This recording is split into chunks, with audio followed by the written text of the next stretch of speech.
Oh, yes, I told you Starfield would take over. September, at least. Your narratives don't matter around here. Matter of fact, they're destroyed. Game Pass, success! Starfield, success! You whiny bitches, failed. Now, welcome to Games Talk Live! With your host, Jay Fonzarelli. And I've got a couple of great guests today. We're going to be talking about a lot of cool stuff today. Starfield, taking September. I knew it. I knew it. I wanted you to keep going, Fonz. Spider-Man 2? No. Hey, look, I give him a little taste of that, and that's about it. I pulled back. I hold back. Spider-Man 2, we're going to talk about that. We're going to talk about, we're going to talk a little bit about the ABK thing going on. But first, I want to just, talk about my guests here for real quick. I've got Doc Dark, 1985 here. He's only with us for a short time. He's out with the family at the pumpkin patch, but he was gracious enough to say, hey, I'll come in and do my thing. So he's in the car. I thank you for being here, brother. Welcome. Thank you so much. I appreciate the invite, Fonz. I always want to say yes. Sundays are really, really hard for me, but this Sunday you hit me up early enough. I told the family, I was like, hey, just letting you know, we don't go to this little pumpkin patch thing. We're going to go ahead and take our little pictures, but Pops is going to dip out around this time because I got to go talk to some fellow gamers ponies. And, about some issues that are fellow going ponies. on. You know what I'm saying? Yeah. Now, you might be talking at some of those guys. They might be in the chat, and welcome if you are. I appreciate you. Hargeet Chani, thank you for being here, man. Again, another great friend, great panel member, fellow panel member of the RDX podcast. Who knows when that's coming back, right? 2 weeks we've been missing, but we should be back. Welcome, man. Welcome. What have you been playing, man? What have you been up to? I've been trying to finish Persona 5 Royale before it leaves Game Pass, and I don't know if I'll actually succeed or not. The fastest is in the 50 to 60 hour range. The general is like 120 hours to finish that game. I'm at 20. So there's a lot to go through in that game. But yeah, so I'm going to see if I can finish that up. I actually started Solasta, which is another game that's leaving. It's kind of like Baldur's Gate, but it's not as bad as Baldur's Gate 3. But anyway, so man, slander.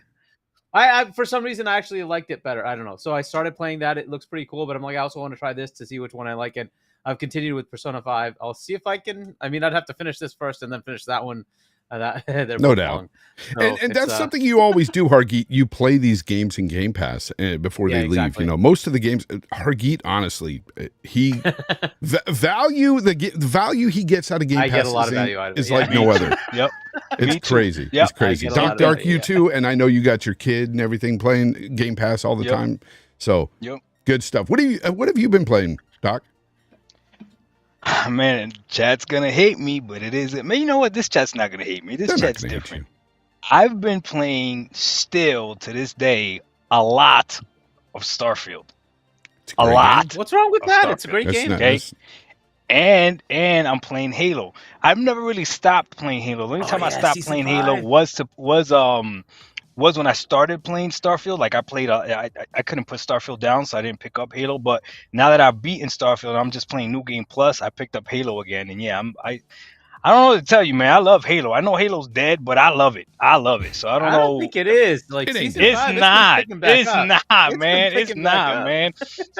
Halo's such a satisfying game to play, man. So I did try a little bit of Forza Motorsports. Not my type of game. So I'm just being honest with you. So a lot of people are playing Halo right now. It's got a resurgence, and they've got a lot of cool things coming, and that's dropped, and that will be dropping in November, I think. Yeah. So and recently with the family, I've been playing that Super Mario Wonder. So we just purchased that too. So season 5 just dropped this last week. So a lot of content just came in. More is coming. Firefight being one of them is coming over the next few weeks, month. So yeah. No. So I talked a little bit about it at the beginning of the show, but Starfield tops the sales charts for September in the U.S., proving that Game Pass does not cannibalize great games, people. And also it proves that PC day and date matters. Now, I'm not somebody who likes to talk about sales too much or whatever, but this is kind of important because it does destroy those narratives that we've been hearing about for so long from those fanboys. And we tried to tell them, Dark. We tried to tell them. Doc, we've been saying it for a while. We're like, look, Game Pass is a good thing. Many people like it. What's your thoughts on this? It taking September? When I first saw it, I don't remember who tweeted it, but somebody tweeted it. I thought, I'm be honest with you, I thought it was like I thought it was a typo or something. I was like, wait, what? Wait, for really? And then I felt a little bit of sorrow, because how could you be so wrong about everything? Yeah. That fan base is literally wrong about everything. But I already know what the defense is going to be. The defense is going to be, how much would it have sold if it wasn't on Game Pass and if it was released on PS5 as well, right? That's probably what their defense is going to be. But to me, man, no, listen, no, regardless of what the reviews say, there's enough interest in this game and people are playing it and people are liking the game. If not, it wouldn't have sold the way that it did. It wouldn't be on people's mouths the way that it is. Like, you can't get rid of this game. No matter where you go, where you look, somebody is talking about this game. And whether they want to or not, games are being compared to this game right now, which is insane. So I think overall, as a gamer, I agree with you. I don't like to talk about sales or anything like that. But as a gamer, I think this is good, because this is going to show other developers that even if they put their games on Game Pass, you can still sell if your game is good enough, right? And I think for me, that's the biggest thing. I want more games to come to Game Pass, and I fear that some developers might hear the BS by some of the PlayStation fan base when they hear it cannibalizes sales or whatever. This proves otherwise. There's nothing else to say. It proves otherwise. And if you're going to say, well, Game Pass, this is PC sales, Game Pass is on PC as well. So that yep. narrative is dead. Yeah. So that's 100%. And that's the thing. A lot of people were saying, well, it's all PC sales. It's all Steam sales. It's like, it's still relevant. And? It's still Xbox. Exactly. It's still put out there by Xbox. This is what a lot of fanboys don't understand. And this is what eventually that console you hold in high regard is going to do as well. Eventually, their games will be day and date on PC because it does matter. This proves it. This proves it. There is a lot of sales to be had, and Sony knows it. Eventually, I mean, it's already the new games that come out on Sony are there a year later on PC, right? It's going to get shorter. It's going to get shorter. 2 years, 6 months. Yeah. Let me ask you guys something. What is their fear with that though? Because if you are a PlayStation console gamer, why are you afraid if they dropped? Let's say Spider-Man dropped day and day on PC. Like, why would that because offend they you? think it makes their platform irrelevant. The PlayStation 5.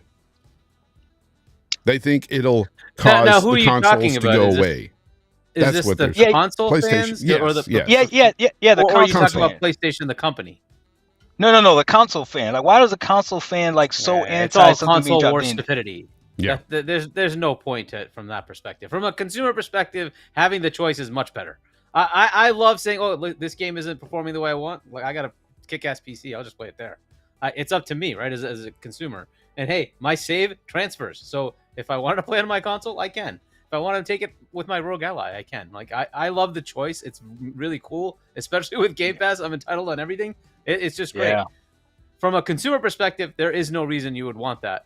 From a company perspective, their mindset, Jim Ryan's mindset, is that it would be value destructive. That's what he calls it, to put their games and what do I call it? Value disruptive. It's value disruptive, not destructive. That's what Colt was calling it. It was value disruptive, which makes more sense. But to put it on PC on the same time frame means that you're taking potentially sales away from your console, where you have the store, right? That's the part that they don't have. They don't have the store. Oh, I see.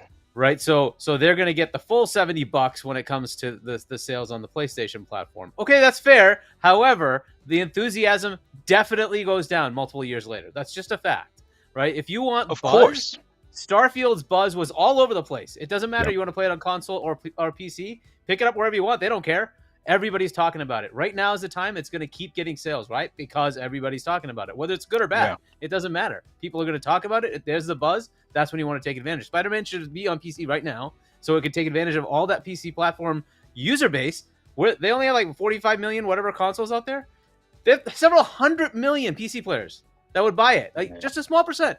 Just consider how much you're taking away. Because what is the attach rate going to be? 10%? You're going to get 10%, 4 or 5 million sales on your PlayStation?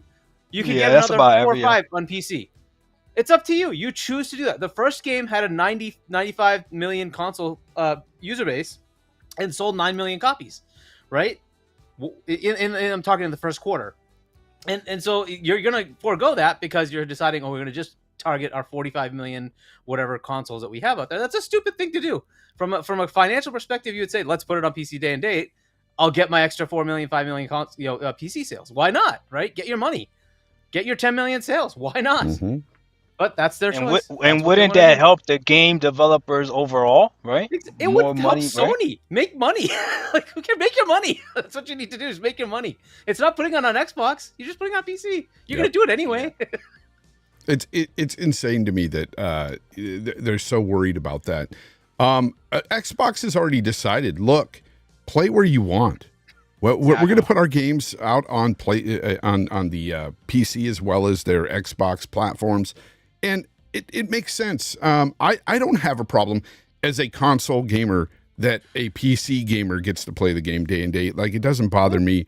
It doesn't make me worry. Oh, well, the console's going to go away. Eventually, consoles are going to go away anyway. The technology is going to get so good that they're just going to. Consoles are going to be gone anyway. You're going to be playing shit through your TVs and through other little tiny devices or whatever. Yes. So it's not really making too much sense anymore. Like, it really isn't. And I know, Hargeet, you hate the cloud thing. But eventually, I mean, some people are going to go to that. I think some people are playing through the cloud today even. Yeah, today is the best time for cloud because the processor in your TV, the mobile phones, they aren't as powerful as your console. But that's, like, at some point, there's going to be diminishing returns. Let's say you get to, like, 400 teraflops on a phone. Tell me you need more. Like, why? What more do you need? Your TV has, like, a petaflop, teraflop, whatever it is, right? The next stupid thing. Oh, well, how much more do you need? At some point, it's like, yeah, that's good enough. I don't need more than that, and your device will handle it. That's where I'm at, like, with that cloud thing. How far out that is, I don't know. Right now, cloud has potential relevance, but it hasn't taken off. It's like that's a good point. Hargeet points a good point. And Hargeet, you spoke about the Rogue Ally. I have a Rogue Ally as well, and I'm currently subscribed right now to GeForce Now, the highest tier, right? So I could play Starfield on my Rogue Ally with the 4080 or whatever it is, that tier, whatever, and it does look beautiful. But that depends on how my internet is, the time of day, all that other stuff. Versus when I play Starfield downloaded on the Asus ROG Ally, I got to play it at lower resolution or lower settings or whatever, but it still runs great, you know what I mean? And it's crazy to me. Like, I'm playing this game right now on a handheld. And it's only gonna get better. It's not gonna get worse, you know. So we'll see. That's why I think this new Nintendo Switch might be a problem for Sony. The only company it's a problem for is Sony, because Microsoft could care less. They're on PC, they're on portable, they're on the Rogue Ally. They don't care. Wherever you want to play, we're happy. In fact, they'd be happy to put it on Nintendo. They'd be happy to put their shit on Nintendo. If Nintendo would decide to say, "Hey, here's Game Pass." Sure, they'd do it. Now, on Sony too.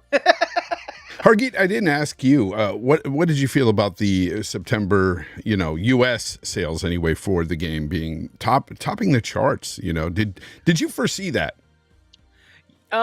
Topping the charts, maybe not, but I guess what else was there that was going to take it away, right? There was Mortal Kombat 1 that came out.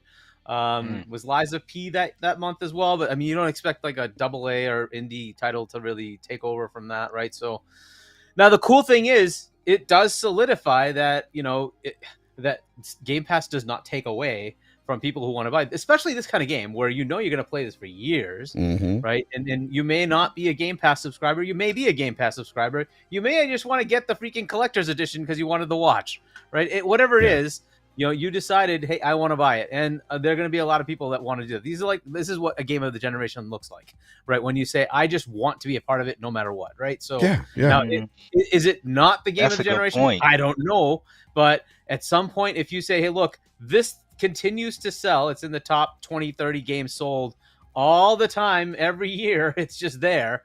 well, then guess what? It is one of those games of the generation, right? Especially if you talk to a lot of Starfield gamers, a lot of us, I should say, are keeping the game on our platform, downloaded. Yep. Because every now and then I jump back into it because yeah, exactly. Yeah, I want to see where they go with it.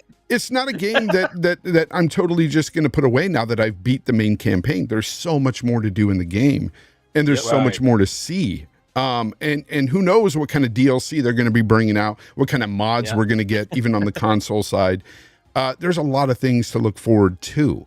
So, God, yeah, Doc, you've been playing it for a long time yourself. I've played it for well over 150 hours. And this is the first time I've played a new game plus type of game. I don't know if they're all the same. Let me know. They're not. But this is the experience that I got with this game, right? So, at the end of the game, you got to make a very big choice, right? Big choice. Now, hey, I went ahead and I made the choice, right? No spoilers, whatever.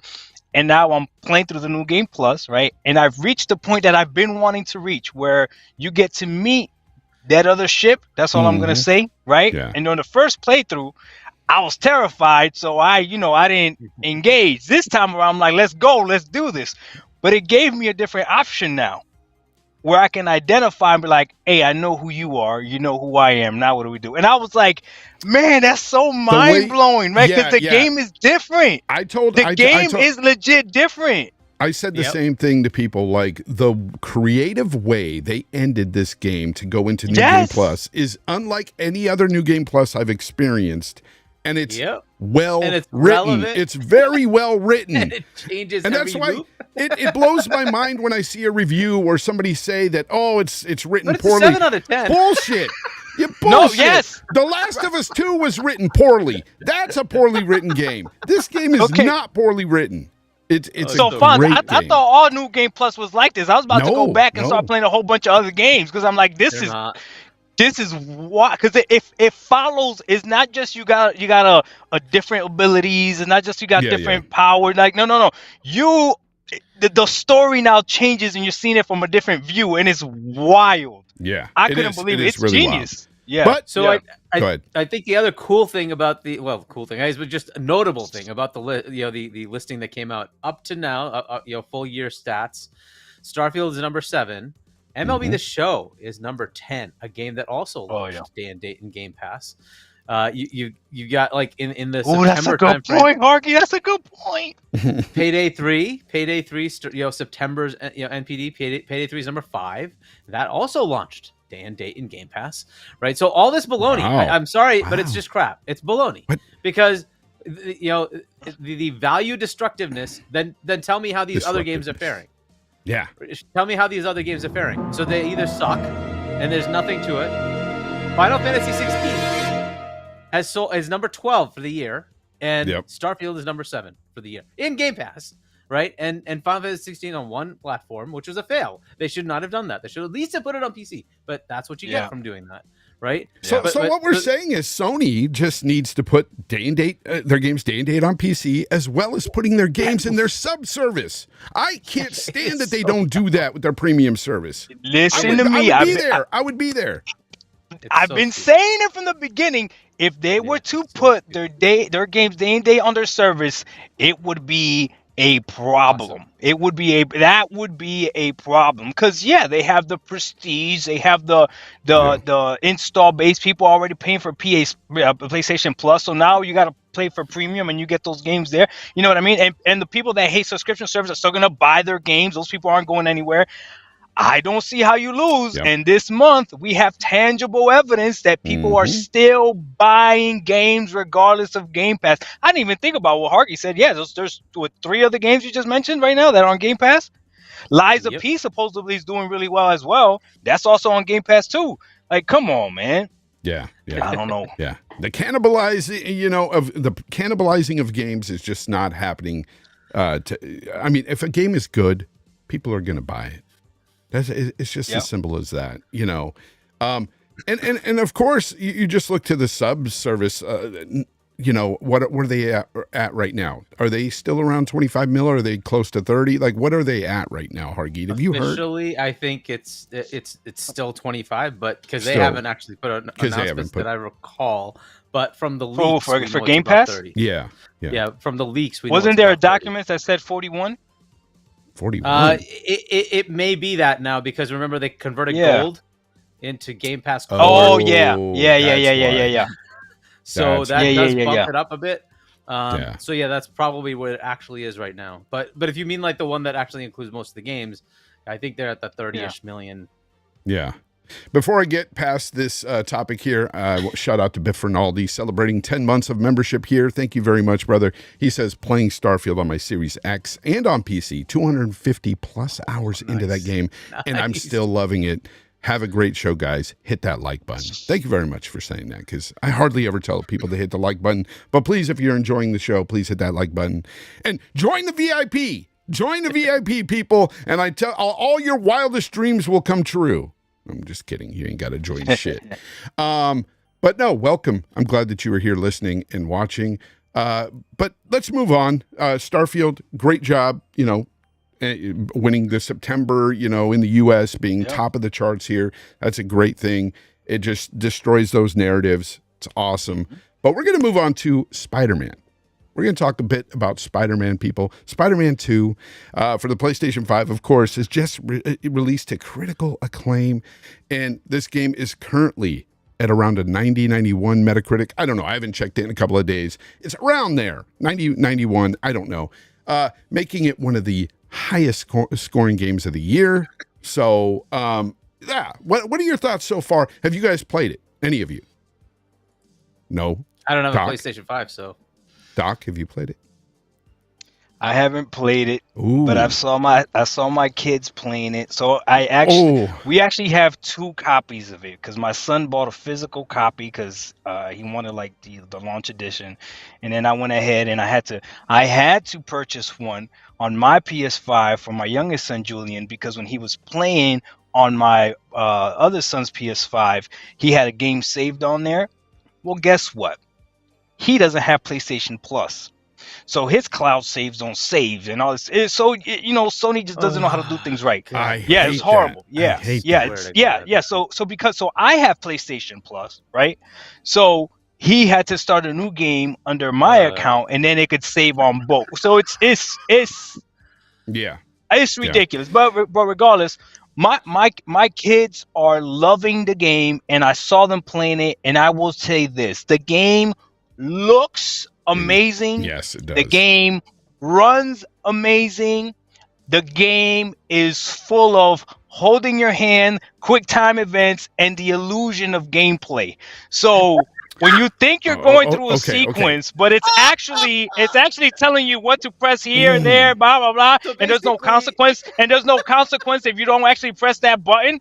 Like the game just keeps going. That's the illusion of gameplay. Okay, Doc, you stole my word, because I was going to use illusion to this game in another series of events. You can use it. Now again, Doc, I haven't played it. I haven't played it, but what I did, just for my own satisfaction, I went ahead and downloaded Spider-Man Remastered on the PS5 as well, right? And all I was doing was in a fighting sequence, okay? And I said to my son, right? He was like in a room, and I was like, "Hey, come out here, whatever, blah blah." And I'm like, "Hey, I'm actually playing Spider-Man 2 right now," and I'm like in a fighting sequence. And he's like, "No, that's not Spider-Man 2." I was like, "Are you sure?" And he had to look at it. He's like, "No, not." I'm like, "Look, I'm doing all the same moves, right?" And he was like, "Oh, I see what you do." I was like, "Yeah, it's the exact same moves. It's the exact same moves, man. Like, come on, man." So for me, eventually I'll play it. Right now, I prefer to continue playing Starfield, Halo, and Super Mario World Wonders. That game is amazing. So if you got family, if you got kids, you need to get a Switch. I'm telling you right now, just for that game alone, if you've been waiting on getting a Switch, get a Switch. I'm telling you right now, that game's amazing. If you're into 2D platforming, for sure. Say again? If you're into 2D platforming. Yeah, if you just want to have fun with the family, we've had some just laughing playing that game. But it looks beautiful, looks amazing. I heard the story is great. So it is what it is. As far as the bias with the that's just well, I don't know. You're gonna tell me. I don't know. As far as the bias with the rating and all that other stuff and the Metacritic and all that stuff, We all Well, there we better all be a story. we all You're talking knew about this. Spider-Man, right? No, I thought he was Yes. talking about Super Mario Yeah, Brothers. I was like, what? No, There's a story? Spider-Man. No. Come on, Mario. All right. No, Spider-Man. I assume you mean. Because Yeah. literally, you have to Yeah. watch like half the game. So if you're not like if there is no story, then that game has no purpose. Of course, there's a story. Of course, there's a story. You have to watch it half look, the time. look. Now- I'm not going to hate on the story. It's pretty good so far. I'm about 7 hours in. So I'm halfway through the main campaign. I think, you know. I mean, it's a no, 10-hour campaign. I've been doing a lot of side stuff, so I'm not really halfway through the main campaign. Yeah. But I'll tell you this: it's much like the first games. It plays a lot like them, which is why I sort of like Miles. You know, I'm going to put some gameplay up. I've recorded some gameplay here. Yeah, so I prefer playing as Miles Morales in the game. I preferred the DLC to Spider-Man 1 from 2018. I liked Miles Morales better. Yes, I call it a DLC because it was 6 hours long, but it was a better game overall, in my opinion. I liked it so much better because of Miles' abilities. I think he has a lot more going on for him with the electric abilities and stuff. It's more fun than Peter. And plus, I can't stand Peter. Like, I don't know, there's something about Peter in the game that I'm not really vibing with. Okay. I don't know what it is, but the game looks incredible. I'm playing in the 120 hertz. They call it a 40 frames mode, the fidelity mode with the VRR, but I've got it uncapped. So it goes between 40 and 60 frames, and it sticks at 60 frames. Or gets close to it a lot. Like, so it feels great and it looks great. It looks way better than the regular performance mode. So that's what I've stuck with. You know, I've been throwing cans around and stuff in this thing and seeing how the people react and stuff, because that's one of the things about the Spider-Man games that are different than, say, like a Grand Theft Auto or something. With Grand Theft Auto, like when you interact with the people on the ground, they usually have more of a reaction to you. You know, in this game, you can walk up to certain people and like press triangle and they'll give you a high five or whatever. But nobody's really talking to each other, having conversation. You know, in GTA, they do that. They'll sit there and have conversation and stuff, and you can sit there and listen to them, and it's cool. And I like that aspect in those games. I wish they would do that here. There is a lot of pedestrians on the ground, a lot, and I'm impressed with that. The traffic and everything, a lot more than the first games. But I will say, though, that when you were talking about the QTEs and the illusion of gameplay there, I wouldn't say that's really the place to use it. For me, I use the word illusion of gameplay. I use those words when it comes to the slow walk moments in Sony games in general. I can't stand them. I know what you're talking about. Look, I freaking hate them, guys.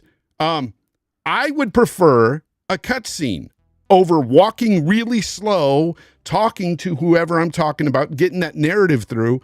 I would prefer to put the controller down and watch the shit happen, because it's boring. I don't like to walk real slow. You can't go fast. You can't move along the dialogue any faster. I would rather just watch a cutscene for that. That gives you the illusion of gameplay right there. There's a sequence, and I know you've seen it. This is not a spoiler because people have been posting bugs about it, where you ride a bike.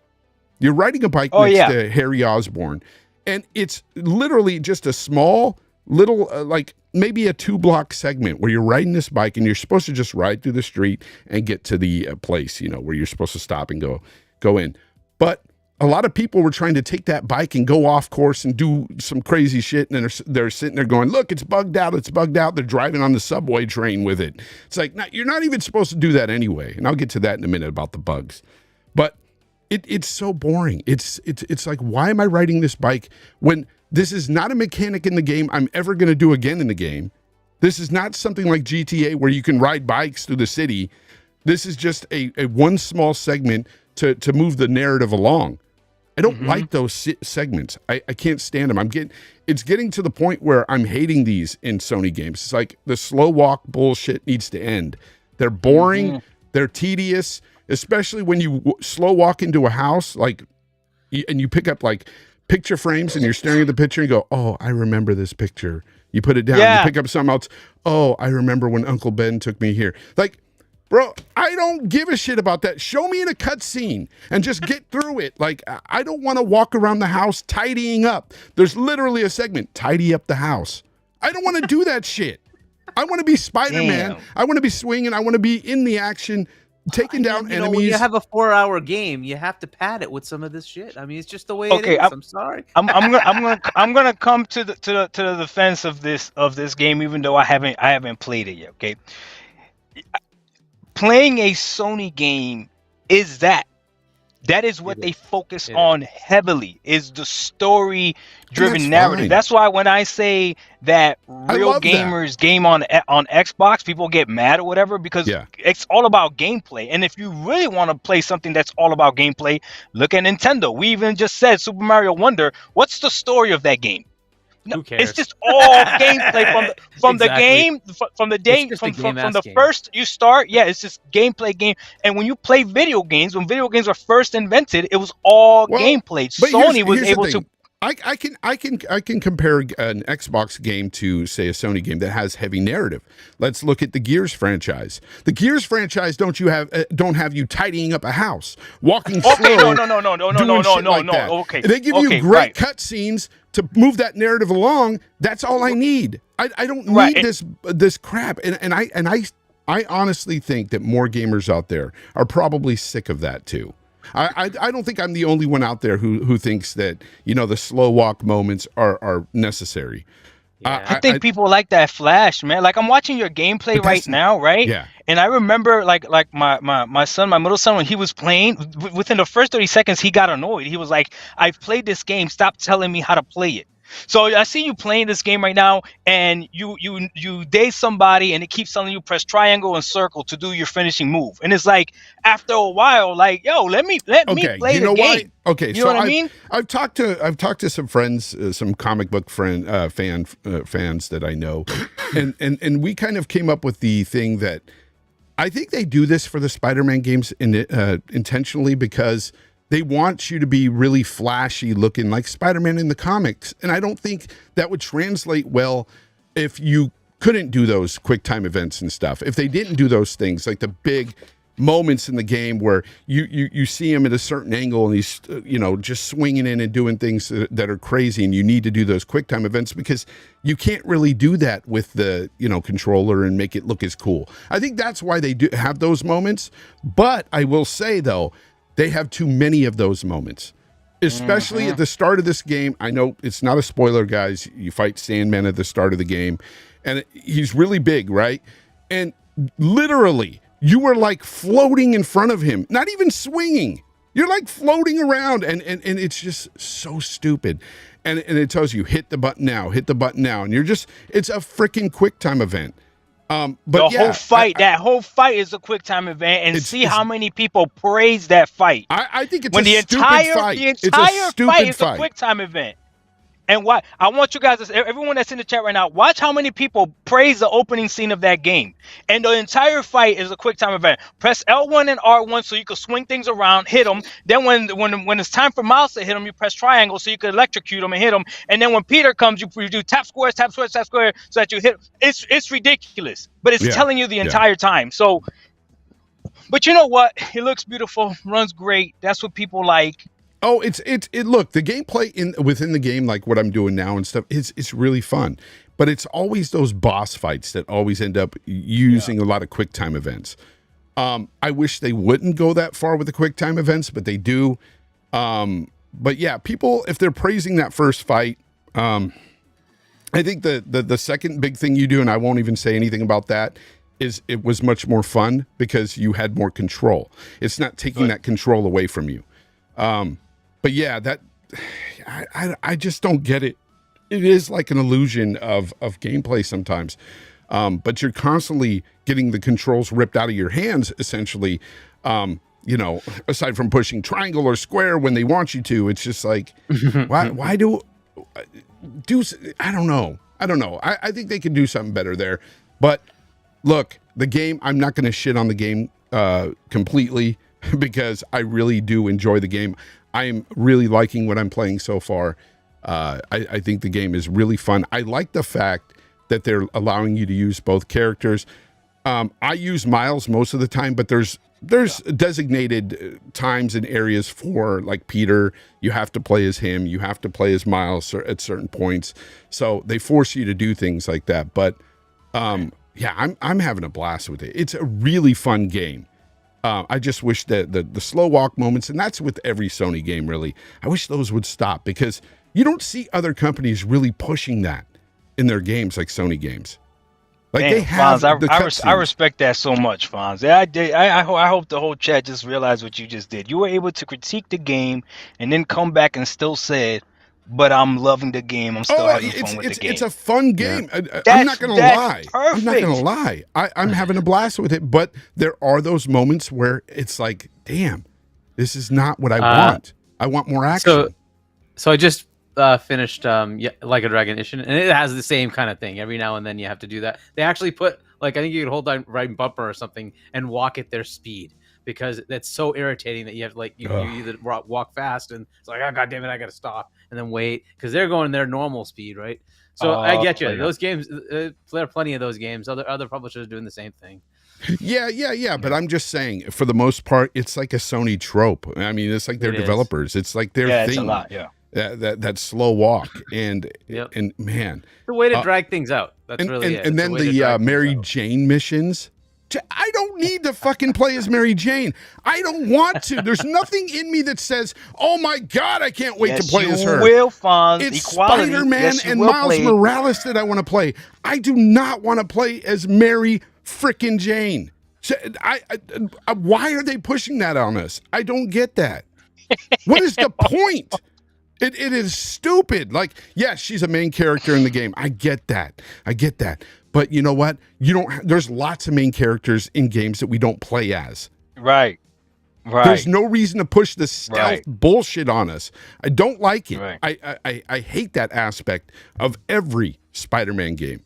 I hate it. If Fonz, how many hours have you had in this game already? Have you had a good amount? About seven. Okay, what would you say bug-wise with this game? Is it actually a problem, or are people just capping out there? I have no bugs whatsoever.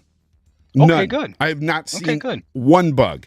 And I think, and here's the thing, and I'm not pointing at everybody out there because I did post about this on Twitter, and I think some people took it to heart and think, oh, he's saying that I'm just looking for bugs. I'm not saying that. Bugs happen in every game.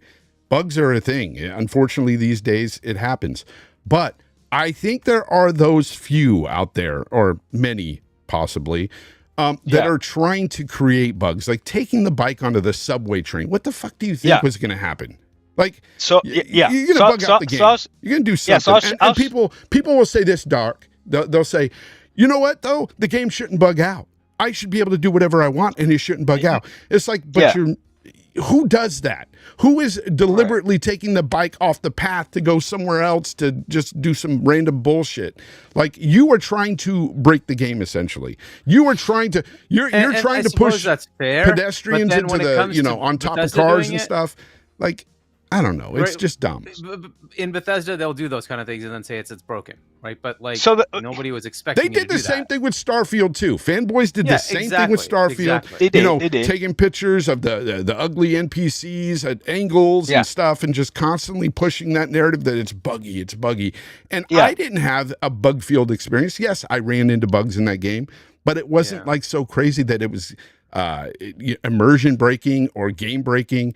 And I'm not getting that from this at all. I'm not getting that at all. That's good. So you mentioned something about talking to people about, are they looking for games for bugs or whatever, and I understand exactly what you mean, because there's different types of bugs. I don't think I've ever played a game that was 100% bug free. And it's interesting that you said that you didn't see any bugs, but if you watch the beginning of this gameplay, when you're walking through NPCs, at one point you actually walked through 3 of them. Probably, but like again, but I'm being honest. I'm actually I'm looking for it, right? Let me see this game, right? I don't look for that. But when you're actually playing, exactly. When you're playing, it doesn't matter. Like when I'm playing Starfield and one of the NPCs just happens to be looking at a 35-degree angle instead of looking directly at me. That doesn't make me say, "Oh, I'm done with the game." You know what I mean? It's not like that. So, Doc, I mean, it's the end of the world if they're not looking correctly. I mean, there you go. Should just shut the game off and delete it. Just delete it. Right. And then when you look at what these developers are doing with these games, right?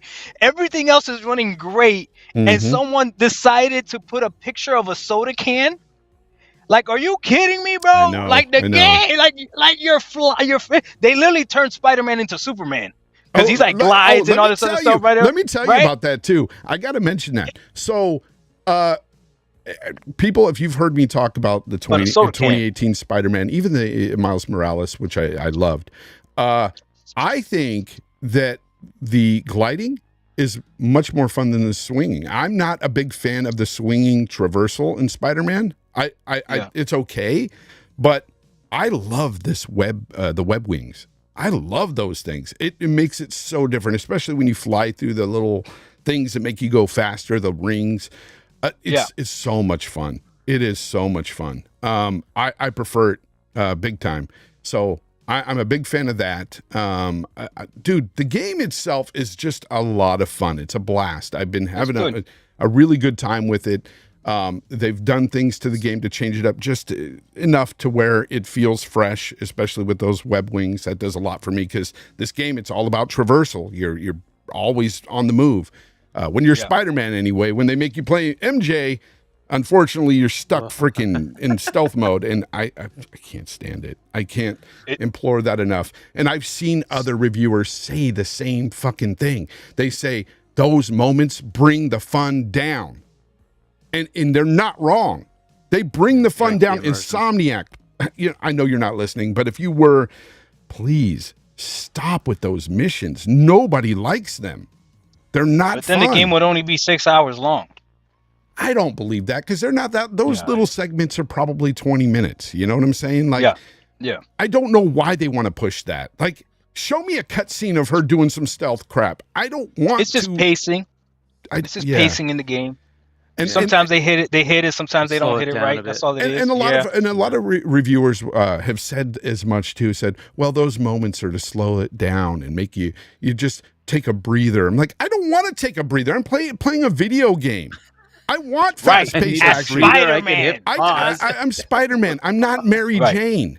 That's not what I aspire to be in the game. I want to play as Mary Jane, Peter or Miles. That's it. Mary Jane she can go away. She can go away. I don't want anything to do with her. By the way, why did they make her look 40 years old in the game? Just awful. She got a stronger jaw than me too. I don't know what they doing, man. She got a strong jaw. But Fonz, is this game now your game of the year? No. Starfield's my game of the year so far. Starfield's my game of the year so far. Which it is for me as well. Even though Tears of the Kingdom is going to probably win, and it is also one of my top games, I think that Tears of the Kingdom, or probably that little game behind you, Super Mario Brothers Wonder. I don't think Mario would beat out Tears. I think Tears would win. But by the fanboy narrative, scores matter, right? So that's above. Oh yeah. So that game right there should knock out Spider-Man for contention. Yes. Yeah, but you see, that's wild. Yeah, go ahead, Hargeet. So weird. It's so weird, right? I'm curious if you like. Okay, is this cutting me down? It is cutting me down. So do you think like there's an issue with the Jim Ryan Sony era where games seem to be coming out buggy? Because it seems to be a pattern now, doesn't it? I don't see this game as being buggy. Personally, there's definitely enough bugs. There's definitely enough bugs. I haven't experienced that, so I don't know what people are doing to create bugs. And I've seen a lot of the bugs that I've seen on Twitter. I don't know, Doc, maybe you've seen some of them, but some of them are just really trivial stuff like a pedestrian and walking through a table restart, or your restart, then I would say it isn't, right? Or your feet going through the sidewalk, clipping through it. That's fine.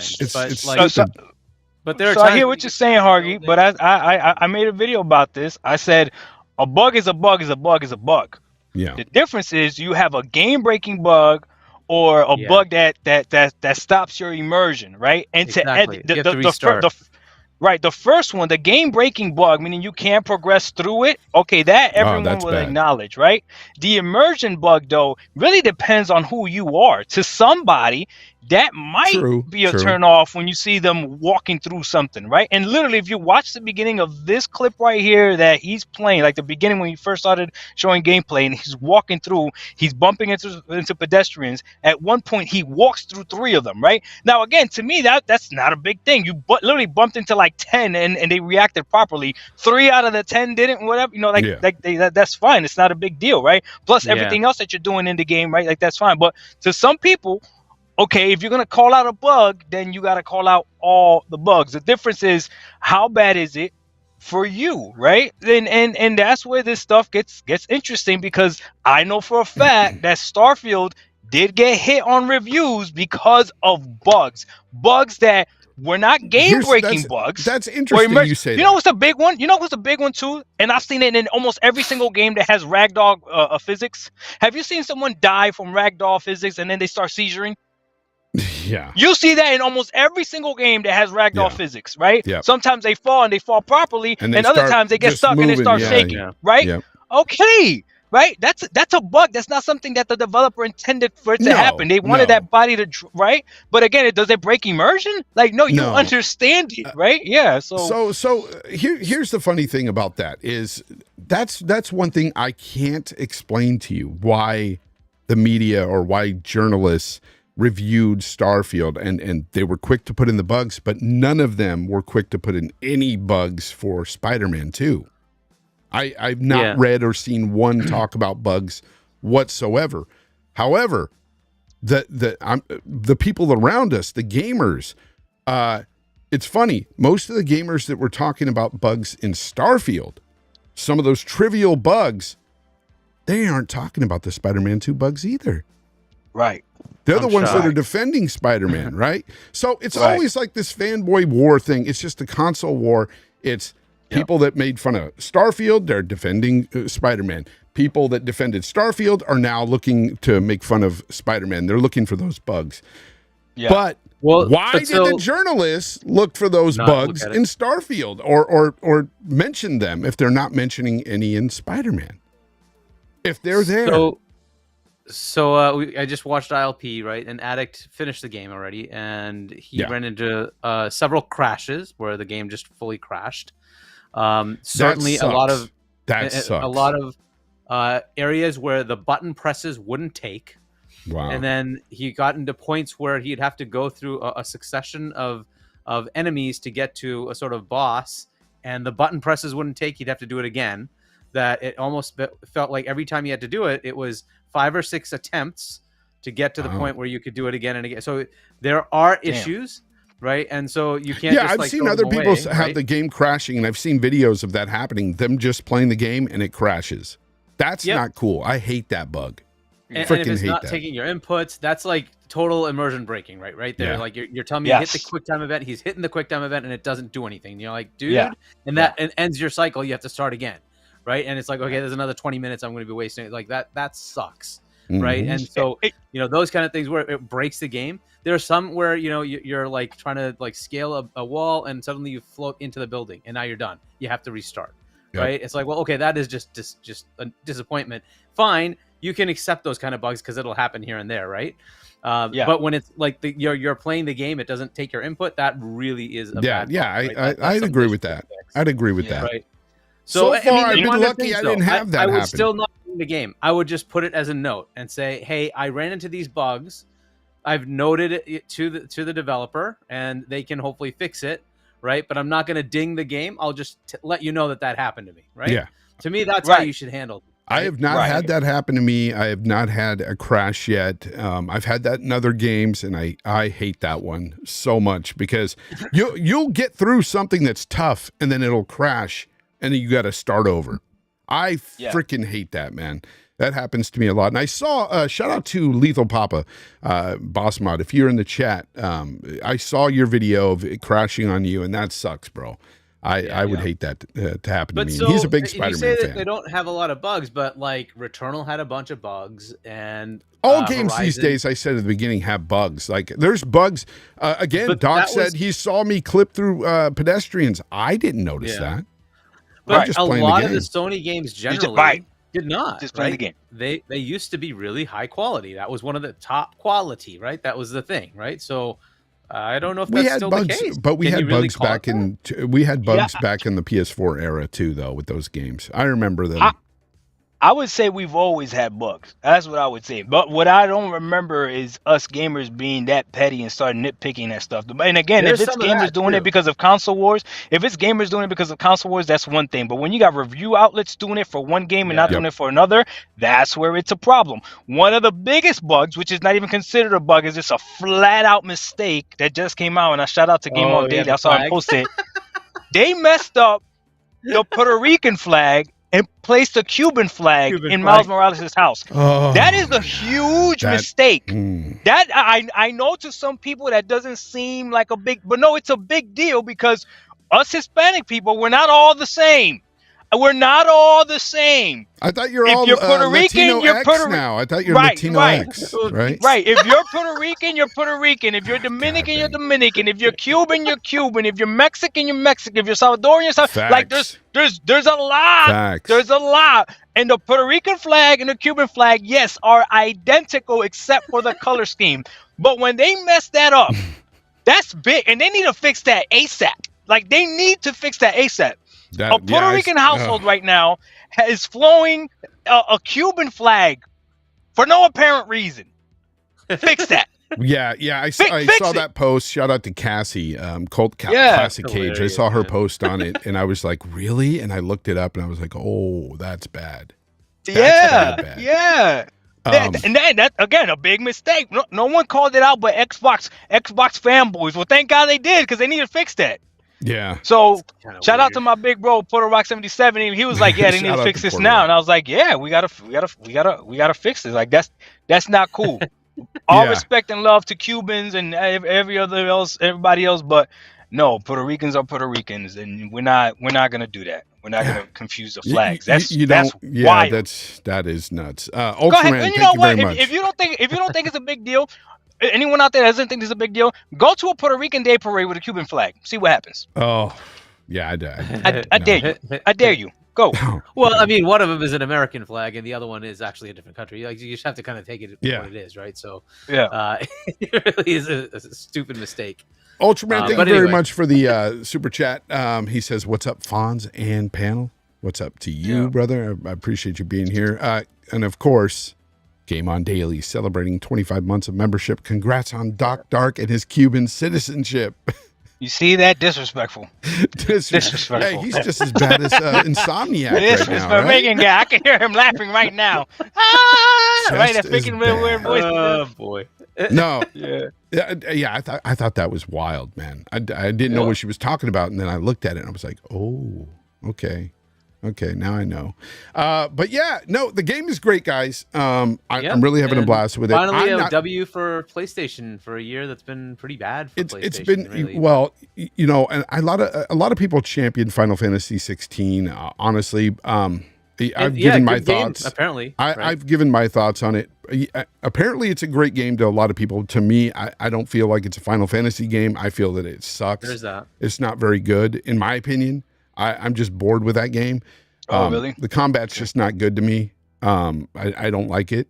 It tries to be like Devil May Cry, but it's not even as good as that. It's not good. And then all the boss battles are nothing but QTEs. Hold on, real quick, Fonz. You see this part right here? This QTE part right here where you stop in the car? Yeah. Will you see it? Yeah, Isn't the animation in the first Spider-Man? It is. I'm sure. It is. I think so. But here's the funny part, though. Like when I stop the car and I go to like do any kind of damage to it. I'm watching it right now. Nothing registers. I'm watching it on YouTube right now. Yeah. It sucks, but I just replayed it. It's a Spider-Man proof car. But yeah, QTE, boom, boom, and that's just to give you that flashiness, right? That's Spider-Man. Yeah. Okay, that's fine. I'm fine with stuff like that. But it's like, okay, give me a reaction to the car. Like, let me dent this car up or pull these guys out, and I can't. They're just stuck in there. No police come. Nope. They're just riding in there all webbed up, and I don't get it. Like, And again, just so the chat knows, we're being extra picky. critical right now. Yeah, we're being extra picky right now because it's the same thing that's done to other games. And if we're gonna do it, what they say, if what's good for the geese is good for the gander. Yeah, whatever that means. Yeah, exactly. But no, I tried to give different looks without spoiling things in the game here, doing different activities and stuff. But that's basically just, it's a lot like the first game. And I've heard a lot of reviewers say that it's a lot like the first. 10 out of 10, and it's just like, huh? But here I start messing with a pedestrian who's getting locked up, right? He's about to get arrested, and I keep trying to push into these cops and stuff. Nothing happens. But, if I did this in GTA, even going back to the first GTA, something would happen.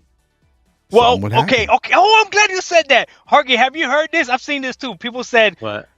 Play the game, right, according to the script. Like, don't go off script. That's why you're getting bugs. Yeah. And it's like, wait a minute. Whoa. Because when people said with Starfield, you're not playing the game right, that's why you're not enjoying it. People were like, what do you mean you're not playing the game right? This isn't that. What if you're a Spider-Man and you just want to start hitting pedestrians and nothing is happening? Don't go off script. Play the game right. Okay. So now with one game, we can play the game right. Don't go off script. Matter of fact, just go from one pointer to another pointer. Don't go swinging anywhere else you're not supposed to swing because the game might bug out. Of course it's going to bug out if you do that. Yeah, in Starfield, again, because it's not the same, that's the problem. If we were rating everything the same, then okay. You know what? I'm gonna go into Starfield and see if every single NPC reacts. I'm gonna try it. Yeah, no. I'm gonna go to Neon and see if I can start shooting people. I just looked to, when did Grand Theft Auto 3 come out? Like 2007? Oh, gosh. I don't even remember. It could be earlier than that, but... Yeah, I think it was earlier. Yeah, and much earlier. What am I talking about? 2007. That's close to... 2001. Yeah. So anyways, but even that game, the pedestrians react, and the cops react. Like, you mess with the cops, you mess with an arrest, you're getting your ass arrested or shot. Yeah. And it doesn't happen here. And people are going to say, oh, he's just nitpicking. But it's kind of an immersion thing, right? You're in a big city.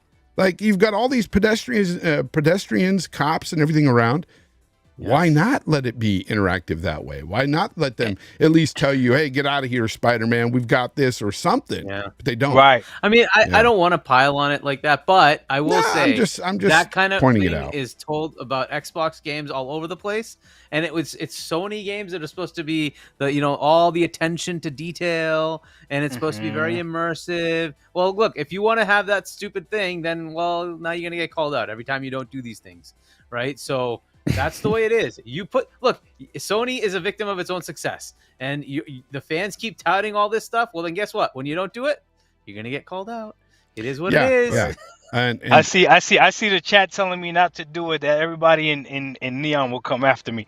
No, I know. I've played the game enough time. I know. I shot somebody by mistake, and it got bad for me. Oh yeah. I had to leave the damn planet. Now the cool thing, they will totally do that in Starfield, but you have an out, right? You can just pay a fine or whatever, and you can get that all taken out. So, but whatever. Yeah, but in here you don't even have that option. There's no option here. Yeah. There's nothing. Yeah, exactly. It's basically just you running around throwing manhole covers at pedestrians, and it's okay. It's fine. Oh man, has New York ever looked so beautiful though? Yeah, it looks great. The game looks fantastic. At first, I was a little iffy on the buildings because they do look different from the first games. Yeah. But I think they've done a great job with this game.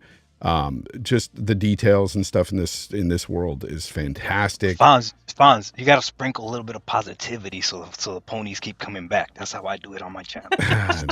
What do you think I'm doing, man? I always do that. Good. Anyways, they know that beautiful looking game. Sony games are some of my favorite games. I love them. I just don't like the slow walk moments. Just get rid of those. Thank you. The sad walking simulator game. Okay. But yeah, no, look, I got hit by a car. But that's the car that you got to chase, right? So that's different. That's different.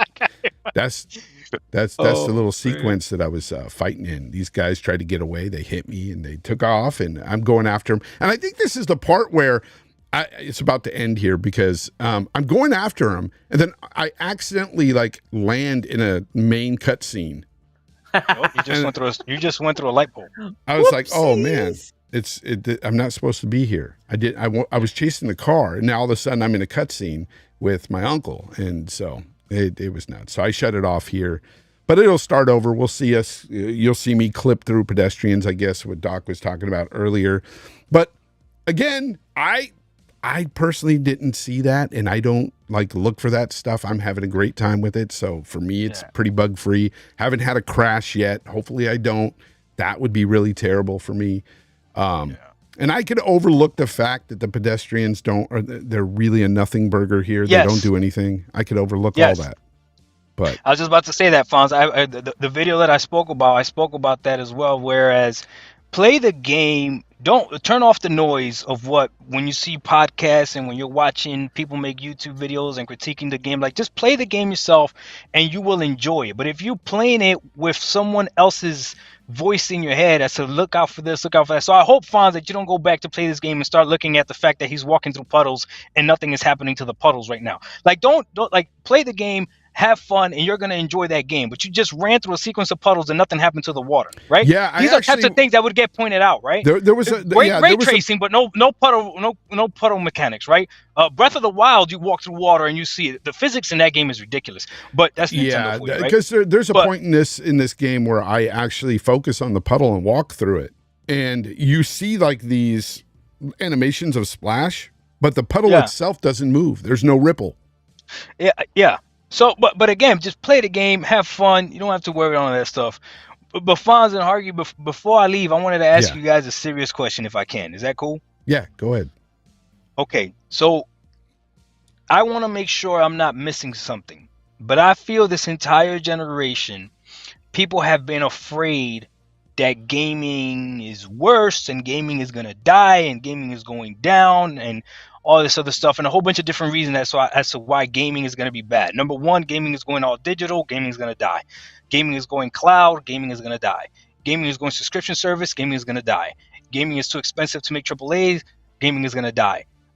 I don't see it, and I want to make sure I don't get caught off guard, so I want to talk to people that I know have been gaming longer than I have, and that's you two gentlemen, right? And on every single podcast, that's my goal now, to go on and ask these questions. Is gaming dying, and what the hell am I missing if it is?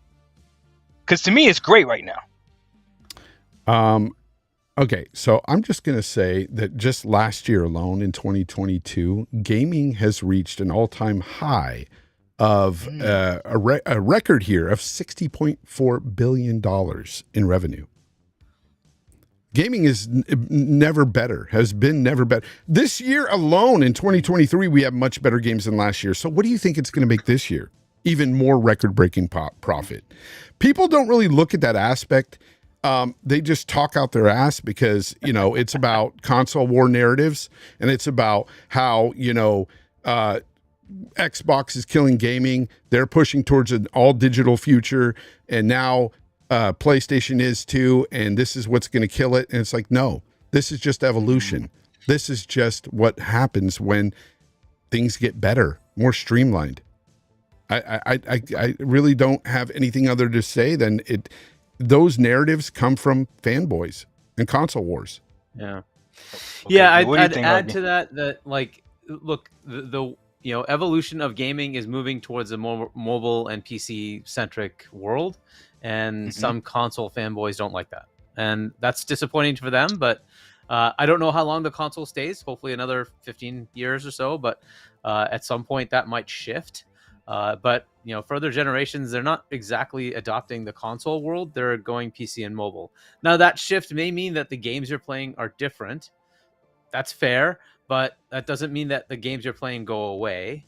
Maybe we won't have 50 AAA games that are story driven like this every year. Maybe it'll be 10 because it's more financially viable for those 10 to get your attention, right? So that might happen, right? But as far as gaming, like you said, Fonz, it just keeps increasing. This is the most commercially viable, entertainment vector, period. It makes more money than pretty much any other entertainment vector altogether. You probably add up everything else that's entertainment, and gaming is that big, right? So it's It's not. Like, movies are dying right now. They're dying because the movies sales outside of like a handful of movies are not doing well, right? So it's that area is having problems. You can see that on the financial results of all the major publishers of movies.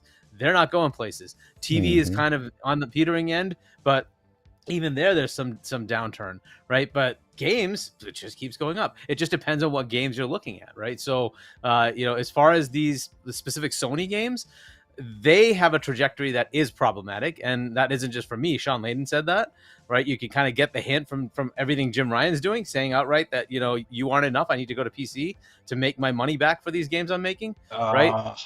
Yep. Okay. Xbox has been doing it right. They basically said, hey, we're going to solidify our service games first. First thing we're going to do is buy what? Minecraft. 300 million sold, continuous generator of revenue for them. Right, crazy. They've got their service revenue coming in. Why are they more profitable than PlayStation? Right, they don't generate as much revenue, but they generate more profit. Why? Because they have the service games. So they've done that, and now they have on top of that Game Pass, which says, "Cool, I can experiment now. I can go create a AAA story game, no problem, because I've got my revenue coming in. It doesn't matter. I've already paid for my salaries. I've already paid for my production. If I get more money out of that, great. It's gravy, right?" Game Pass is already taking care of my salaries and my production costs. I'm done, right? So if it sells, if it gets more microtransactions or whatever it is, right, even more. That's awesome. That just gives me more money, right? But they've already covered their production costs, which is exactly the way you can then experiment and create. And that's why they have the bigger announcements of AAA single player games, right? Facts. And Nintendo wins because they have those stellar, like Marios and Zeldas, that come in, Animal Crossings and Mario Karts that just sell ridiculously well, and they double the profit of Xbox and PlayStation because they just keep selling those same first-party games, and everybody loves them. That's just the way it is, right? Not everybody loves them. The people who buy Switches love them. One point I do want to bring up, because I've seen it in the chat as well, the people that are talking about how there's a lack of innovation with a lot of games these days, and how that might contribute to killing gaming or bugginess and all this stuff that we're dealing with broken games. But here's the thing. Those are things that a lot of hardcore fans are going to talk about. But the general public, as you can see with the revenue that they're generating, they're not really looking at this stuff, and they don't give a shit. Yeah. But I will say the innovation is going to come from AA games. A lot of the AA games are still innovating and doing some fresh things. And the AAA gaming space, honestly, will end up learning from them. I think you'll see more games incorporating things that these developers, AAA developers anyway, are seeing coming from these AA developers, and incorporate those things within their games. But overall, like I said, it's the general public, it's the casuals that they're still buying the games. So gaming's going nowhere. We're not going to have a big crash like we did in the early 80s. It's not going to happen. The revenue then was really, really dire. And when it crashed, people were just sick of everything. It was a combination of a lot of stuff. It wasn't just, that the games weren't that great or whatever. Because there were some great arcade games. There were still people going to the arcades. It was just that home entertainment system that was kind of like on the way out, the Ataris and televisions. Until Nintendo came along in 1985 and said, hey, here's the arcade at home. This is some great gaming right here. And it picked up. Gaming's going nowhere, because I see innovation still happening within the industry. Even if it's not coming to your AAA games, it's there with the AA games, and it's there with the hardware. So I'm glad you gentlemen answered it that way, because I'm enjoying gaming more than I have in a very long time. And just like Hargeet, it is because of Game Pass. I'm getting my value out of Game Pass. It's ridiculous. Hell yes. And you know what? To say something positive about Sony, my kids are enjoying those blockbuster, cinematic, easy to play games. Like, they're enjoying them. You know what I mean? So I'm not mad either. We have two PS5s in the house. I got an Xbox Series X and Xbox Series S in the house. Like, we are gaming. Asus ROG Ally. We have 4 Switches between us.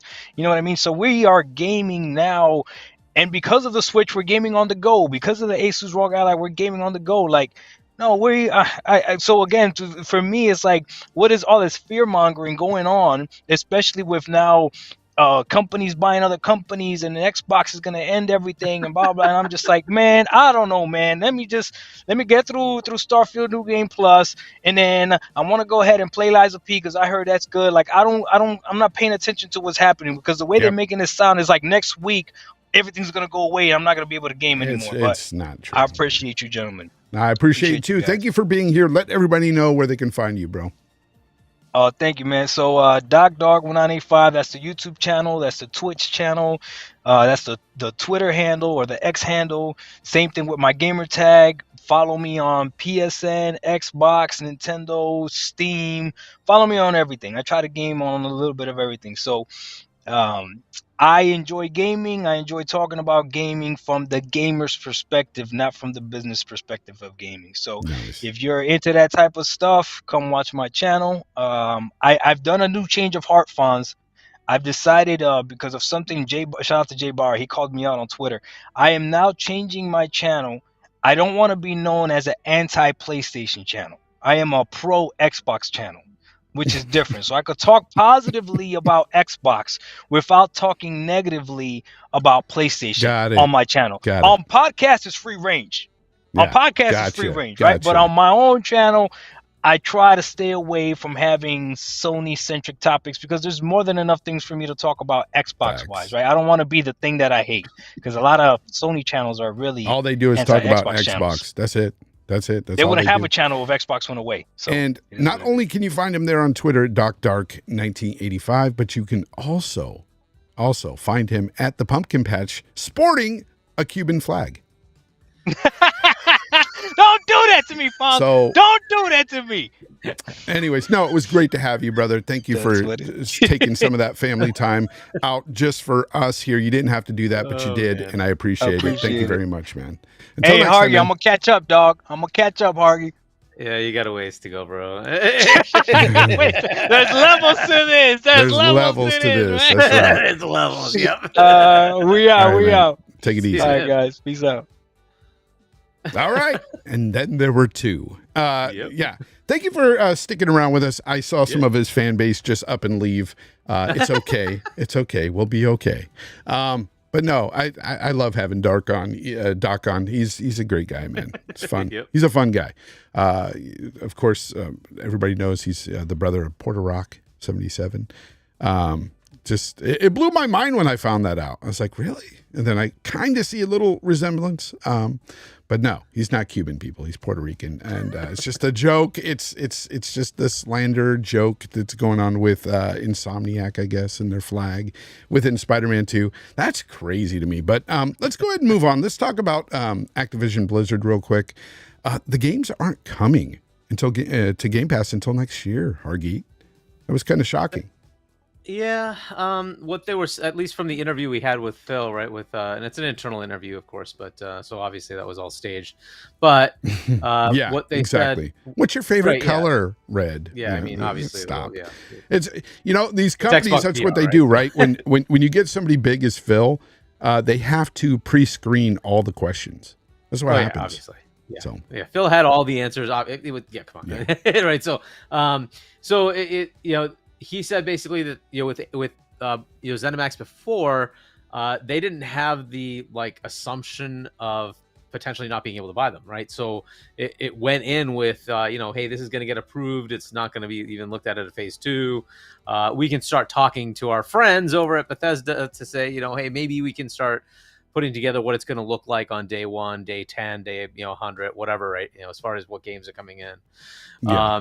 So they were able to do that. And here they're even up to the week of the close of when the CMA was going to release their final draft, they didn't know. They're we don't know if they'll just come back and say, nope, we're going to block it again. They're even though they had good, hints that it was going to go a certain direction, it was, the CMA who came and talked to them about what it is going to take to make this work. And they worked out whatever deal they wanted. They get, I don't know if you know the whole background here, right? But apparently it was, the CMA said, here are the 3 companies we want you to talk to.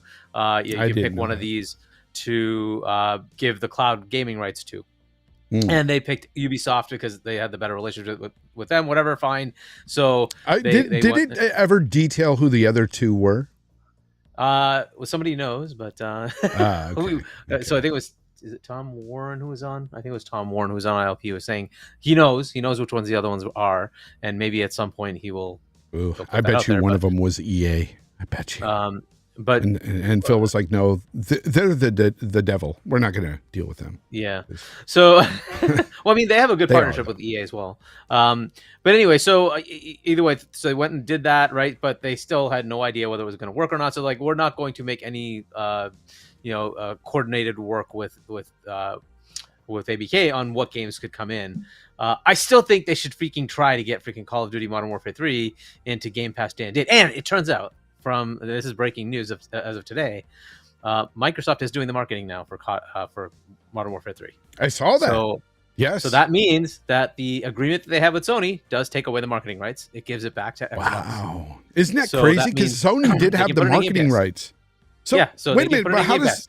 So what does that do? Because I know Sony must have paid for that. So yeah, they'd have to give them a refund for part of it, right? However much they paid. Now, these are all assumptions, right? I think it's several $100 million per year. I think it's a very expensive amount that they had to pay ABK on top of paying for the actual marketing, right? They're still paying to do marketing for Call of Duty.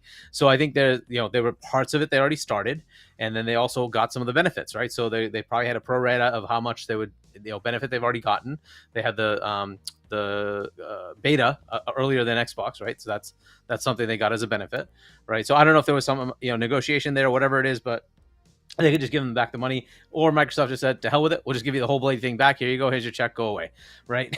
So that is a possibility. And either way, it looks like they now have the marketing back, which means they could put it into this was some of the marketing at GameStop. Gaming Forte shared it on Twitter, so it says Xbox right there, and Call of Duty Modern Warfare 3.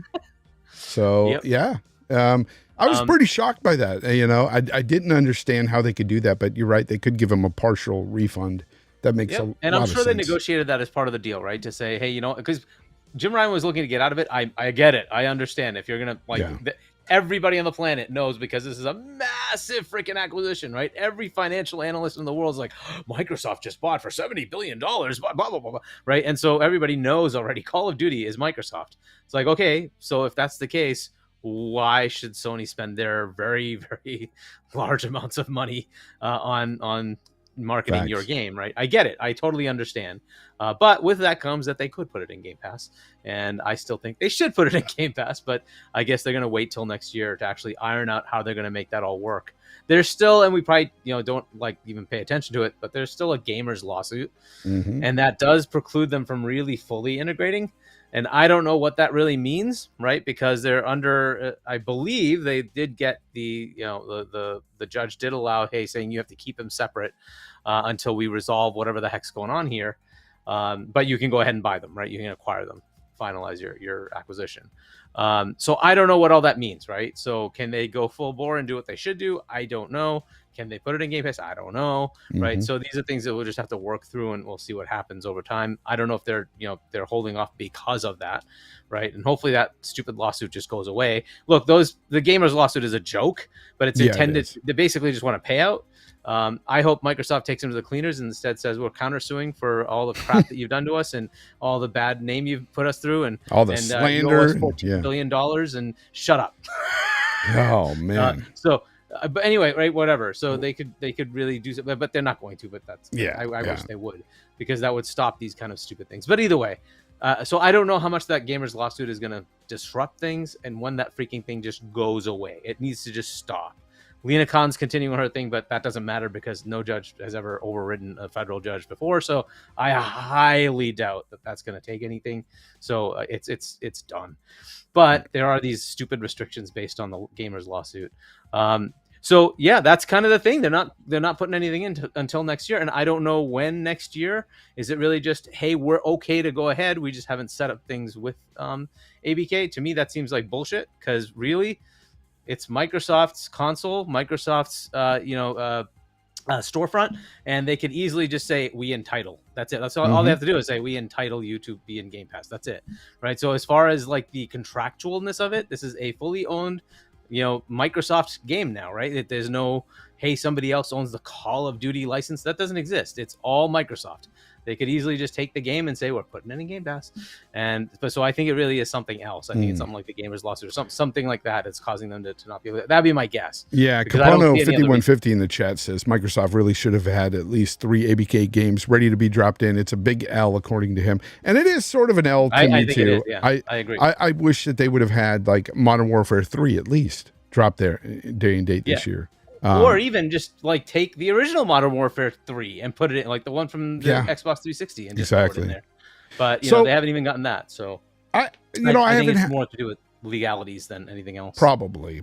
I haven't had you on, and I haven't been on RDX with you in a couple of weeks, so I didn't get to ask you. But what do you feel about Jim Ryan and his departure? Because it kind of feels. I'm not even going to give you my thoughts. What's your thought on his sudden departure? So based on the things around it, my educated guess on this is really just that it's a guess that he was fired. And the reason I say that is because they didn't have a plan of succession. Look, if you're staying on, you want to really retire, and you're going to stay for 6 months, whatever it is, you're going to set up your succession, right? You're going to say, hey, this is the person I'm going to groom. They're going to know what my plan was, and they're going to continue that plan or whatever it is, right? Mm-hmm. That's not what's happening.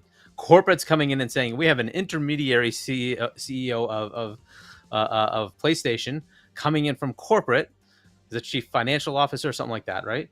And he's going to take over, and he already took over part of his role, and he's still there sort of as a figurehead, and he's there for 6 months. That to me is the usual step aside, bud. We don't like what you're doing. Exactly. And that was my main thing too, because I've told people, usually when people retire, it's a planned retirement, and they plan it for some time. And usually when you're at a big company like this and you're the head of that company, you have somebody that's a successor to you that's learning from you before you go. So nothing was pre-planned, it seemed. It just seemed so sudden that it sparked up that thought in my mind that, hey, he was asked to step down. He was asked to leave. Yep, so that's what it felt like to me. That's my thought. We could be totally wrong, but yeah, we could be. But that's my speculation because of, again, everything going on, and then the whole thing with, just a retirement not being planned. It's just very weird to me. Yeah. So and this is the part where it's like, do you go into like what is happening that's negative at PlayStation or not? Right. I hate to do it, but like when that kind of thing happens, it's like, well, what do? You have to talk about the negatives, and they have to look at where things are going. And you could say maybe it's ABK finalized and very well within that time frame, right? That's when this happened, right? It's like right within that time frame. Mm-hmm. So you could say, hey, maybe that's the impetus. It's like, okay, well, at this point, we just need to, move on because you created this whole mess for us, and what are we going to do to bring ourselves out of it? They could also just see, hey, look, the last year since Ragnarok came out, which I guess Spider-Man you could say is the last remnants of the Sean Layden era, we've now really shifted into the Jim Ryan era. And this year has been pretty abysmal, right? The showcase was just terrible, especially if you're like a casual fan. It's like, what was this? I especially hate the fact that people were, saying their goodbyes to Jim and saying what a great era he had. And I'm like, he just adopted what Sean Layden left him. Like, there's nothing there that was really for him, except for the part where games going to PC. I think that was Jim's idea. Yep. And that was a good one. That was a good one. Yeah. And you could also say that he changed the PS Plus subscription service to merge PS Now into it. And that's a good plan. But some of those things I hear, even that was the PC thing, for instance, apparently was also a Sean Layden thing. Really? And he was working through that. And then, eventually just Jim Ryan took it and went forward with it. But again, I don't know how many of these things were Jim Ryan and how much of this was really the Sean plan that he had in place. But I mean, maybe like 10 years from now, we'll find out. Right. But that's the thing. And like the Jim Ryan era was all about money. That's all it was. It was all about money. Right. It wasn't about the games. He shut down the studios that made any quirky games. He like, you don't make money. I don't want you. Yeah. But they bring you attention because like those are the games that are weird and fun. Right. So if you don't have them, you're not really vibrant. You have to partner with other people, and that's fine. But then those games can come elsewhere. So they're not really tied to you. So you make these big partnerships to get these bigger games, But eventually those studios and publishers are realizing, yeah, this probably isn't a good idea. I should really be open to all the platforms, especially when it comes to Nintendo, to say, why am I going to forego the 130 million Switches when, you have like 30, 40 million of your console? Why should I forego that, right? Okay, maybe I don't go to Xbox. You should, but maybe I don't do that. But why not Nintendo, right? And then you look at Game Pass and say, well, gee, like people get into Game Pass, love this thing. And if I'm a little indie developer, I'm getting my money up front. Why wouldn't I want that, right? So it's becoming more of a challenge for them to go do that, right? And this is going to be an interesting battle that they keep playing through. That showcase was all games as a service, right? Yeah, it was. We'll see if that works out for them or not, because the vast majority of games as a service games, they fail. That's just a reality. Well, and I think they know that, and that's why they put Factions 2 on the back burner, especially after Bungie got a hold of it and said, hey, look, this is not sustainable, the way it's currently going. So I don't think we'll ever see that game.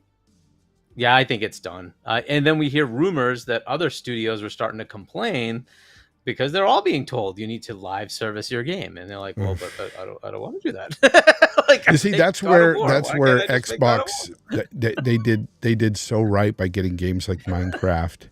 And, yeah, exactly. Oh my God, just that alone, it makes so much money for them. So, and now they have ABK, and the beauty of that is like King brings in so much money. It's obscene how much that got.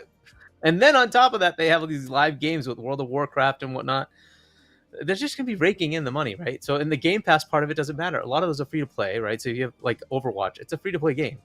It just makes money. Do you think though it's really dire for Sony to not have those gas games? Do you think it's something they should be pushing right now, or do you think they can rest on their the games that they create now and just those? It is an interesting dynamic, right? Because look, the industry is shifting. More and more of the next generation are mobile friendly instead of console friendly. That's a thing. And if they're going to go play bigger games, they generally just get a PC.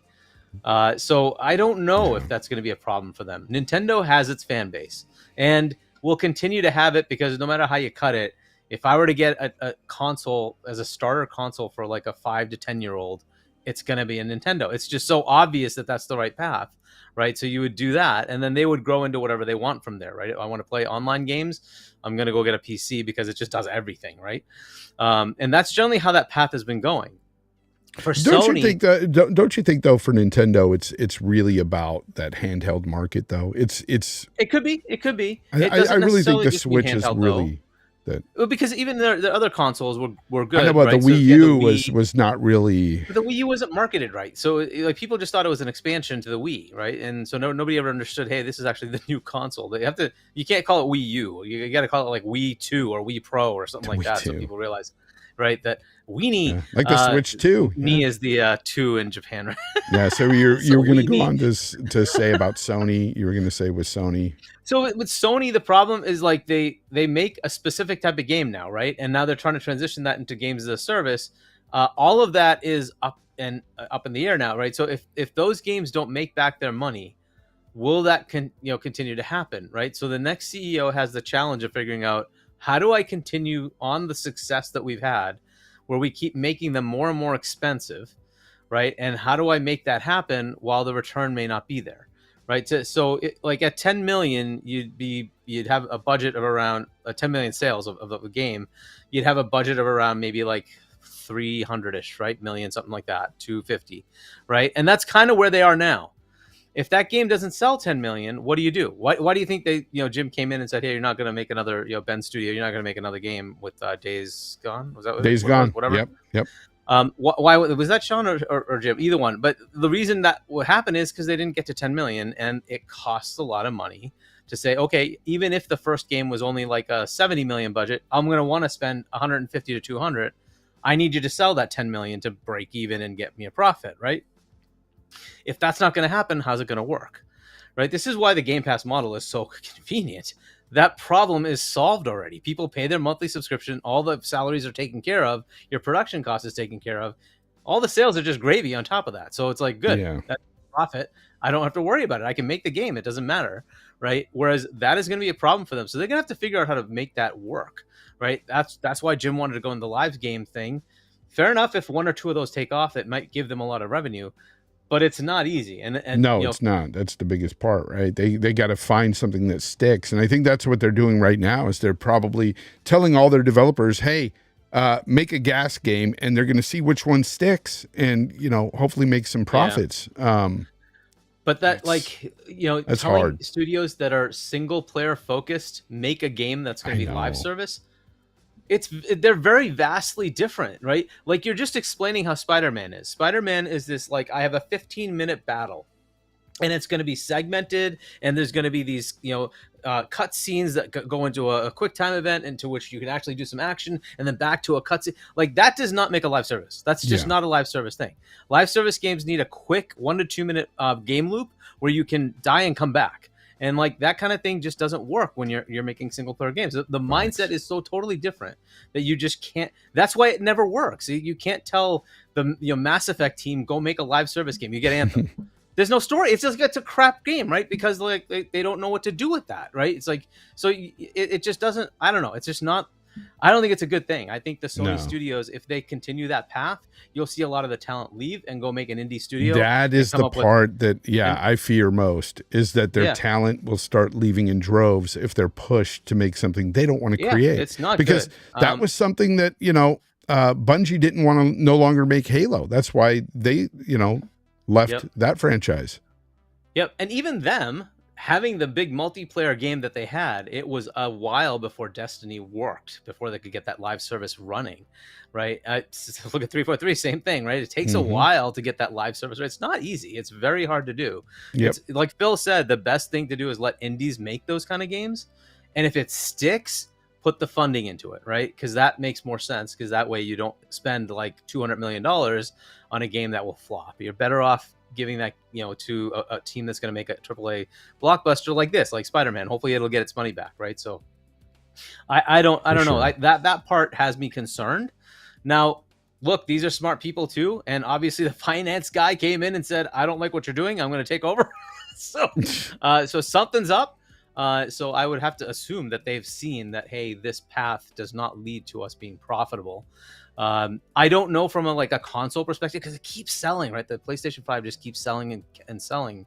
It's more the content pipeline. And if they can't, get their money back on it, they're going to have to make some changes. PC is an obvious, easy one for them, right? Just release your games on PC. But the game still has to be good. I think that's why we've seen them, this generation really push the $70 gaming. They've pushed more higher price on their consoles, even with their slim consoles now, which they're saving more money on. Yet they're going to make more profits there because they were already making profits with the PlayStation 5. So we know they're trying to find ways of making that money, but because it's hard to make these big, games that they're making, these single player games that really don't return much. Well, they don't have a reoccurring revenue anyway. So it's like a one and done thing for that purchase. So it's kind of tough for them. So they're in a tough spot for sure.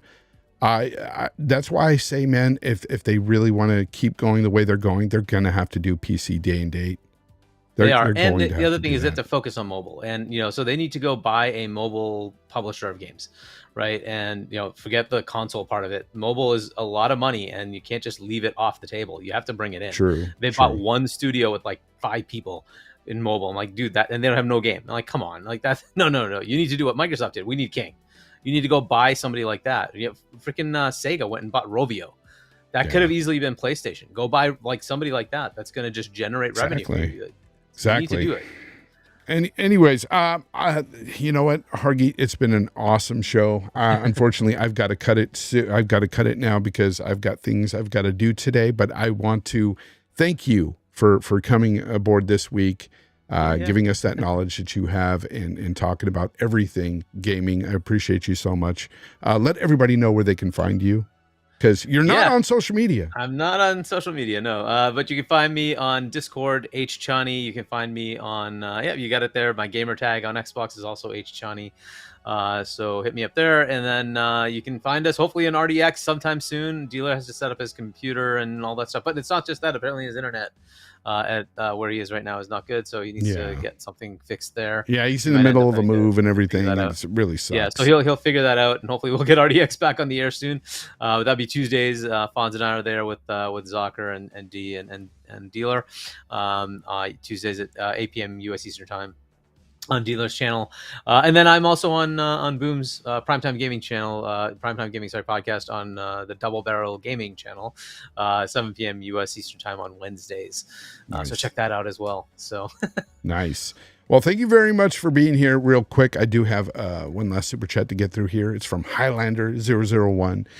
Thank you very much for the $2. He says, I do not care for review scores. I just play games. And that's the exact attitude to have. Yeah.